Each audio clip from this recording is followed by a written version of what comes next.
ನಮಸ್ಕಾರ ರಿವ್ಯೂ ಚಾನೆಲ್ಗೆ ಸ್ವಾಗತ. ನಾನು ಸೌಖ್ಯ ಗಾಂವ್ಕರ್. ದುಬಾರಿ ಟ್ಯಾಕ್ಸ್ನ ಎಫೆಕ್ಟಿಂದಾಗಿ ದೊಡ್ಡ ಪ್ರಮಾಣದಲ್ಲಿ ಕೋಟಿಗಟ್ಟಲೆ ಸರ್ಕಾರದ ಬೊಕ್ಕಸಕ್ಕೆ ನಷ್ಟವಾಗ್ತಾ ಇದೆ. ಬೇರೆ ಏನೂ ಅಲ್ಲ, ವಾಹನ ನೋಂದಣಿ ಹೊಸದಾಗಿ ಖರೀದಿ ಮಾಡುವಂತಹ ವೆಹಿಕಲ್ಸ್ ರಿಜಿಸ್ಟ್ರೇಷನ್ ರಾಜ್ಯದಲ್ಲಿ ಮಾಡಿಸೋದಕ್ಕೆ ಜನ ಹಿಂದೇಟು ಹಾಕ್ತಾ ಇದ್ದಾರೆ, ಹೊರ ರಾಜ್ಯಕ್ಕೆ ಹೋಗ್ತಾ ಇದ್ದಾರೆ. ಏನಿದು ಹಾಗಾದರೆ ಬೆಳವಣಿಗೆ? ಯಾಕೆ ಈಗ ಸರ್ಕಾರಕ್ಕೆ ಆಘಾತ ಎದುರಾಗಿದೆ? ದಿನದಿಂದ ದಿನಕ್ಕೆ ಈ ಬೆಲೆ ಏರಿಕೆ ಆಗ್ತಿದೆ. ರಾಜ್ಯ ಸರ್ಕಾರ ಈಗ ಸೆಸ್ ಬೇರೆ ಹೊಸದಾಗಿ ಹಾಕಿದೆ. ಇದೆಲ್ಲದರ ಎಫೆಕ್ಟು ಯಾವ ರೀತಿ ಕೋಟಿಯನ್ನು ಕಳೆದುಕೊಳ್ಳುವಂತಾಗಿದೆ. ಮಾಹಿತಿನ ಮುಂದೆ ಇಡ್ತಾ ಹೋಗ್ತೀವಿ. ಮಿಸ್ ಮಾಡ್ತಾರೆ ನಮ್ಮ ಚಾನಲ್ನ ಸಬ್ಸ್ಕ್ರೈಬ್ ಮಾಡಿ, ನಿಮ್ಮ ಅಭಿಪ್ರಾಯ ಕಮೆಂಟ್ ಮಾಡಿ ತಿಳಿಸಿ. ಎಸ್ ವೀಕ್ಷಕರೇ, ಒಂದು ಕಡೆ ದಿನದಿಂದ ದಿನಕ್ಕೆ ಬೆಲೆ ಏರಿಕೆ ಬಿಸಿ ತಟ್ತಾನೆ ಇದೆ.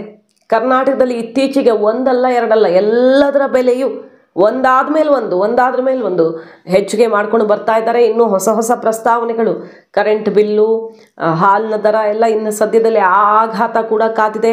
ಗ್ಯಾರಂಟಿ ಎಫೆಕ್ಟಿಂದಾಗಿ ಬೇರೆ ಮೂಲಗಳನ್ನು ಹುಡುಕ್ತಿದೆ ಸರ್ಕಾರ. ಜನರ ಮೇಲೆ ಈ ಕೈಯಲ್ಲಿ ಕೊಟ್ಟು ಆ ಕೈಯಲ್ಲಿ ಕಿತ್ಕೊಳ್ಳೋ ರೀತಿಯಲ್ಲಿ ಹೊರೆ ಹಾಕ್ತಿದೆ ಅನ್ನೋದೆಲ್ಲ ಆಕ್ರೋಶ, ಆರೋಪ ಕೇಳಿಬರ್ತಿರೋ ಹೊತ್ತಲ್ಲೇ ಕರ್ನಾಟಕದಲ್ಲಿರುವಂಥ ದುಬಾರಿ ಟ್ಯಾಕ್ಸ್ನಿಂದಾಗಿ ಏನಾಗ್ತಿದೆ ಪರಿಣಾಮ ಅನ್ನೋದು ಆಘಾತಕಾರಿಯಾಗಿರೋದು. ನೋಡಿ, ದುಪ್ಪಟ್ಟು ವಾಹನ ತೆರಿಗೆಯನ್ನು ಉಳಿಸೋದಕ್ಕೆ ಹೊರ ರಾಜ್ಯಗಳಲ್ಲಿ ರಿಜಿಸ್ಟ್ರೇಷನ್ ಮಾಡಿಸ್ಕೊಳ್ತಾ ಇದ್ದಾರೆ.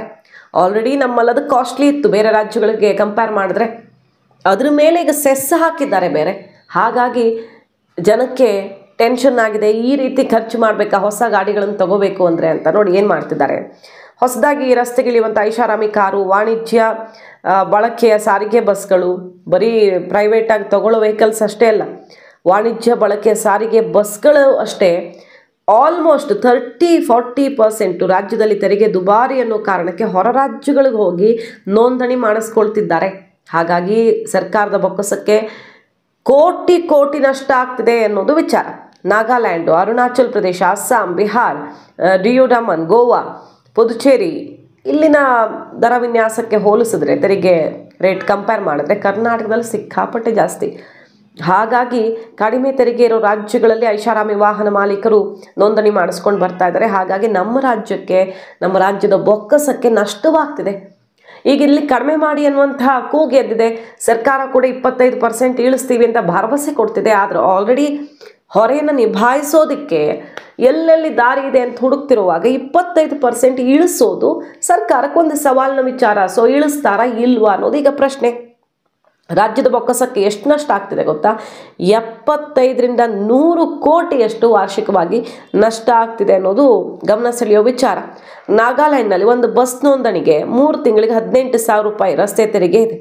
ಕರ್ನಾಟಕದಲ್ಲಿ 3 ತಿಂಗಳಿಗೆ ಸಾಮಾನ್ಯ ಬಸ್ಗೆ 82,000 ರೂಪಾಯಿ, ಅದಕ್ಕೂ ಅಧಿಕ. ಲಕ್ಸುರಿಗೆ 1.20 ಲಕ್ಷ ರೂಪಾಯಿ ಇದೆ. ಗೋವಾದಲ್ಲಿ ಎಲ್ಲ ವಾಹನಗಳಿಗೂ ಆಸನ ಸಾಮರ್ಥ್ಯ ಸೇರಿ ತಿಂಗಳಿಗೆ 11,000 ರೂಪಾಯಿ. ಪುದುಚೇರಿಯಲ್ಲಿ 3 ತಿಂಗಳಿಗೆ ಪ್ರತಿ ಆಸನಕ್ಕೆ 450 ರೂಪಾಯಿ ಅಂತೆ ರಸ್ತೆ ತೆರಿಗೆ ಇದೆ. ಇದಕ್ಕೆ ಕಂಪೇರ್ ಮಾಡಿದ್ರೆ ಕರ್ನಾಟಕದಲ್ಲಿ ಏನಿದೆ ಅನ್ನೋದನ್ನು ನಾವು ಅರ್ಥ ಮಾಡ್ಕೊಳ್ಬಹುದು. ಸೊ ಇದಕ್ಕಾಗಿ ಈಗ ಹೊರ ರಾಜ್ಯಗಳಲ್ಲಿ ರಿಜಿಸ್ಟ್ರೇಷನ್ ಆದರೂ ಮಾಡಿಸ್ಕೊಂಬರೋಣ ಅಂತ ಹೋಗ್ತಿದ್ದಾರೆ. ಅದರ ಎಫೆಕ್ಟು 100 ಕೋಟಿ ನಷ್ಟ ಆಗ್ತಿದೆ. ನೋಡಿ, ಫೆಬ್ರವರಿ 1ರಿಂದ ಕರ್ನಾಟಕ ಸರ್ಕಾರ ಹೊಸ ಕಾರು ಮತ್ತು ಬೈಕ್ ಖರೀದಿದಾರರಿಗೆ ಹೆಚ್ಚು ಸೆಸ್ ಬೇರೆ ಹಾಕೋದಕ್ಕೆ ತೀರ್ಮಾನ ಮಾಡಿದೆ. ಆಲ್ರೆಡಿ ರಿಜಿಸ್ಟ್ರೇಷನ್ ಜಾಸ್ತಿನೇ ಇತ್ತು, ಅದರ ಜೊತೆಗೆ ಈಗ ಸೆಸ್ ಬೇರೆ ಹಾಕೋದಕ್ಕೆ ತೀರ್ಮಾನ ಮಾಡಿದ್ದಾರೆ. ಕಾರುಗಳಿಗೆ 1000 ಮತ್ತು ಬೈಕ್ಗಳಿಗೆ 500 ಹೆಚ್ಚುವರಿ ಸೆಸ್ ಪಾವತಿ ಮಾಡೋದಕ್ಕೆ. ಅಂದರೆ ಹೇಳ್ತಿರೋದು ಇದು ಸಾರಿಗೆ ಕಾರ್ಮಿಕರ ಸಾಮಾಜಿಕ ಭದ್ರತೆ ಮತ್ತು ಕ್ಷೇಮಾಭಿವೃದ್ಧಿಗಾಗಿ ಈ ಸೆಸ್ ಬಳಸ್ತೀವಿ ಅಂತ. ಏನಾದರೂ ಆಗಲಿ ಒಂದ್ರ ಮೇಲೆ ಒಂದು ಹೊರಗೆ ಬೀಳ್ತಾನೆ ಇರೋದ್ರಿಂದಾಗಿ ಹೊರ ರಾಜ್ಯಗಳತ್ತ ಮುಖ ಮಾಡ್ತಾ ಇದ್ದಾರೆ ಜನ. ಸೊ ಈಗ ಆಕ್ರೋಶ ವ್ಯಕ್ತವಾಗ್ತಿದೆ. ಕರ್ನಾಟಕದಲ್ಲಿ ಈ ರೀತಿ ಹೆಚ್ಚಿಗೆ ಇದೆ, ಯಾಕೆ ಇಳಿಸೋ ಮನಸ್ಸು ಮಾಡ್ತಾ ಇಲ್ಲ ಅಂತ. ನೋಡಿ, ಈ ರಿಜಿಸ್ಟ್ರೇಷನ್ ಅಂತ ಬಂದಾಗ ಇತ್ತೀಚೆಗೆ ಭೂಮಿ ನೋಂದಣಿಯ ದರವೂ ಕೂಡ ಜಾಸ್ತಿ ಆಗಿದೆ ಅನ್ನೋ ಆಕ್ರೋಶ ಕೇಳಿಬಂತು. ಪ್ರತಿಪಕ್ಷ ಆ ವಿಚಾರದಲ್ಲಿ ಲಿಸ್ಟ್ ಇಟ್ಟು ಮುಗಿಬಿದ್ದಿತ್ತು. ಏನೇನು ಜಾಸ್ತಿ ಆಯಿತು? ಈ ವೆಹಿಕಲ್ ರಿಜಿಸ್ಟ್ರೇಷನ್ ಅಂತೂ ಮೊದಲಿಂದಾನು ಕಂಪ್ಯಾರಿಟಿವ್ಲಿ ಕರ್ನಾಟಕದಲ್ಲಿ ಜಾಸ್ತಿನೇ.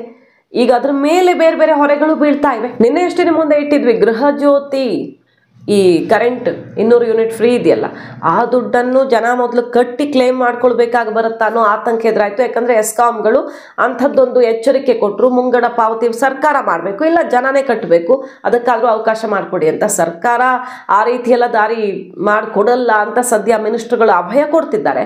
ಬಟ್ ಪ್ರತಿ ಕಂತಲ್ಲೂ ಕೂಡ ಬಾಕಿ ಉಳಿಸ್ಕೊಳ್ಳದೆ ಕಟ್ಟದೆ ಅವರು ಎಸ್ಕಾಂಗಳಿಗೆ ಸಮಸ್ಯೆ ಮಾಡಿದ್ರೆ ಬಿಸಿ ಗ್ಯಾರಂಟಿ ಗ್ರಾಹಕರ ಮೇಲೆ ಬೀಳುತ್ತೆ ಅನ್ನುವ ಆತಂಕ, ಬೇರೆ ಬೇರೆ ಗ್ಯಾರಂಟಿ ಆತಂಕಗಳು ಆವರಿಸ್ಕೊಳ್ತಿರೋ ಹೊತ್ತಲ್ಲಿ ಇದೂ ಒಂದು ಹೊಡೆತವನ್ನು ನಾವು ಸಹಿಸಿಕೊಳ್ಳಾಗಲ್ಲ ಅಂತ ಜನ ಹೀಗೆ ಮಾಡ್ತಿದ್ದಾರೆ.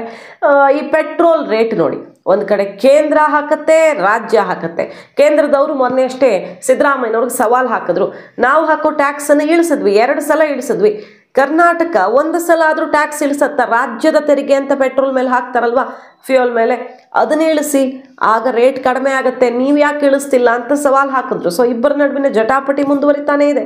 ಆದರೆ ಜನಕ್ಕೆ ಮಾತ್ರ ಈ ಬಿಸಿ ಸದಾ ಕಾಲ ಅನುಭವಿಸುವಂತಾಗಿದೆ. ಕಾದು ನೋಡಬೇಕು ರಾಜ್ಯ ಸರ್ಕಾರ ಈಗ ಯಾವ್ಯಾವುದಕ್ಕೆ ಟ್ಯಾಕ್ಸ್ ಕಡಿಮೆ ಮಾಡೋ ಮನಸ್ಸು ಮಾಡುತ್ತೆ ಅಂತ. ಈಗ ಟ್ಯಾಕ್ಸ್ ಹೆಚ್ಚು ಮಾಡೋಕೆ ದಾರಿ ಹುಡುಕ್ತಿರೋ ಹೊತ್ತಲ್ಲಿ ಕಡಿಮೆ ಮಾಡೋದು ಬಹಳ ದೊಡ್ಡ ಸವಾಲೇ. ನೋಡಬೇಕು. ಮಾಹಿತಿ ನಿಮ್ಗೆ ಇಷ್ಟ ಆಗಿದ್ರೆ ಮಿಸ್ ಮಾಡಿದ್ರೆ ನಮ್ಮ ಚಾನಲ್ನ ಸಬ್ಸ್ಕ್ರೈಬ್ ಮಾಡಿ, ನಿಮ್ಮ ಅಭಿಪ್ರಾಯ ಕಮೆಂಟ್ ಮಾಡಿ ತಿಳಿಸಿ. Thank you.